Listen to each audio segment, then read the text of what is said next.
नमस्कार ए वर्ष मो चलचित्र देखा आउ 9 वर्ष अपेक्षा करेनि कारण आपण मन को मन को छुईला भली गोटे एमती चलचित्र आसी जहाँ को आपण न देखले मध्य रही पारिबेनी।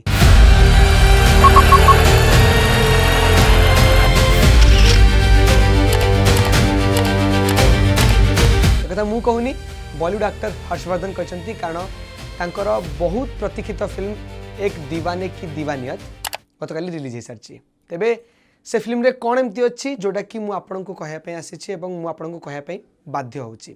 तेबे 2025 रे आपण गोटे चलचित्र आसला सयारा जोटा देखला परे जेनजी जेनेरेशन एवं ता सहित जो हार्ट ब्रेक पीपुल्स मान अच्छे एवं जो मानकर रिसेंट ब्रेकअप होची जो माने ए चलचित्र देखा जाते से जदि आमे सेटा कहबा गोटे प्रकार जदि 100% ताहाले एक दीवाने की दीवानियत आपण मन पई 200% लगे कहीं कहूँ कारण गोटे डेडिकेटेड लव स्टोरी गोटे हीरो ता हीरोइन पाई केते डेडिकेट हो पारे प्रेम एवं जिद ता भितर फरक कौन एवं कोटा को प्रेम कह जाए और कोटा को जिद कह जाए ए सबू जिनस आप एक दीवाने की दीवानियत देखा पाइबे। यदि मूवीर आम संपूर्ण रिव्यू करवा तेबे सयारा अपेक्षा बहुत भल हर्षवर्धन कर फिल्म जो थे कि हर्षवर्धन निजे गोटे पॉलिटिशियन पुअर रोल प्ले कर जो थे सोनम बाजुआ जे कि या पूर्व वार सीरीज अच्छा हाउसफुल सीरीज अच्छा सी हीरोइन रोल प्ले कर जो थे सी गोटे बहुत फेमस बॉलीवुड एक्ट्रेस होती जो थे आम कहीपर कि गोटे लव केमिस्ट्री देखा मिलूँ से के भाव प्रेम करुँच गोटे पॉलिटिशियन सहित गोटे हीरोइन प्रेम के भाव होता भितर जिद मझीरे केमती पलि आसूची ता गोटे बहुत बड़ पॉइंट रही है। फिल्म आप प्रथम देखते आपको बहुत भल लगे बहुत इंटरेस्टिंग लगे किंतु जितेबाला फिल्म ट्विस्टिंग पॉइंट जोड़ा सेटा जदि आम कहवा तेबे निहाती भाव में जो गोटे पॉइंट रही जोटी हीरोइन माने सोनम निजे आसुचंती एवं कहते आपण मान मध्यरु जोटी की हीरो का ना विक्रमादित्य है गोटे बहुत बढ़िया डायलॉग रही आप लोगों में से विक्रमादित्य को जो मार देगा उसके साथ में एक रात गुजारूंगी जोटा कि फिल्म यूएसपी रही टर्निंग पॉइंट रही एवं यही लाइनटा पर फिल्म कॉन्सेप्ट पूरा चेंज हो जाए साधारण लोक आरंभ कर हीरोइन को जिते फैन बेस अच्छा समस्ते हर्षवर्धन को मारवाई आसी जाती यार भितर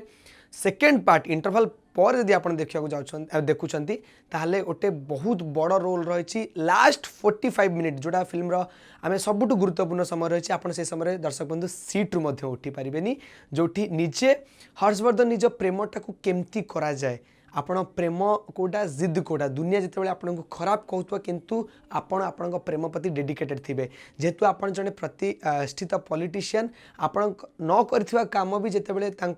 फैमिली को आपणकर प्रेमिकार फैमिली को हर्ट करुच्ची एवं तापरे से माने केवल भाव रिएक्ट करछन्ती केते पेशेंटली माने केते धैर्यर सहित आपन ताको रिएक्ट करछन्ती ये सब जिनस आपन एक दीवाने की दीवानियत देखा पाइबे। एवं जदि आमे गीत कथा कहबा तेबे रोमांटिक गीत सयारा रे आपण जो भाव देखी एठी ताठू आहुरी बढ़िया रोमांटिक गीत देखा मिले जैकि आम कहीपर म्यूजिकाली फिल्म रिलीज हवा पूर्व ए फिल्म ऑलरेडी म्यूजिकाली हिट हो सारी किंतु फिल्म गत काली रिलीज हवा पर आप देखिपे इनसाइड ओडिशा इनसाइड इंडिया एवं आउटसाइड इंडिया आप देखिपे ओमान बाहरीन दुबई यूएई एमती तमाम जगार यार गोटे बहुत बड़ प्रभाव देखा मिलूँ लोक मैंने जाऊँगी जदि आपणकर रिसेंट ब्रेकअप होती अथवा आपण को आपणकर एक्स गर्लफ्रेंड कथा मन पड़ुची अथवा आपणकर प्रेम आपण मैंने जदि आपण भल पाइबा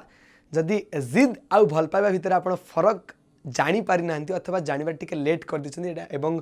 ताहा आपणक ब्रेकअप हबार कारण होइछि तेबे ए फिल्म आपण निहाती देखंतु एवं मु प्रिफर करबी आपण टिके नाइट शो प्रिफर करंतु कारण नाइट शो रे हाउसफुल रहउछि संपूर्ण भाव में एवं गहली रे जतबे आपण फिल्म देखिए बहुत भल लागिबो। एवं पूर्वर आम समस्ते भूल कर देथिले हर्षवर्धन नानीकर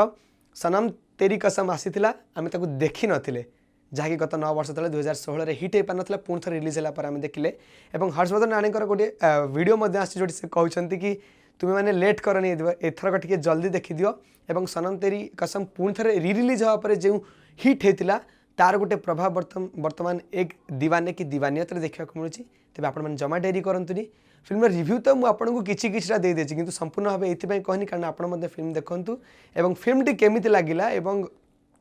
को पार्टी आपको अधिक भल लगे निहाती भाव में आम कमेंट बॉक्स में जनातु। धन्यवाद।